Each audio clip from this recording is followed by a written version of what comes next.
Husbands, love your wives as Jesus loved blank. Then about women, what did he say for the women? Women, submit to your husbands. Yes. Ephesians 5:25. What? Ephesians 5:25. Yes. The day, listen. The day was raining. Paul pitched in and helped. He gathered up a bundle of sticks, but when he put it in the fire, a venomous snake roused from its sleepiness by the heat struck his hand and held on.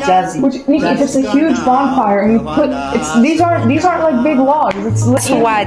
But that's after it was in the fire. Jazzy, just think, okay?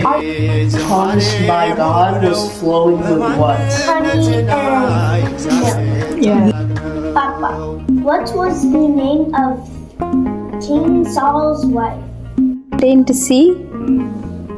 Figure that began with the letter M. Dreams did Joseph interpret while he was in prison in Egypt.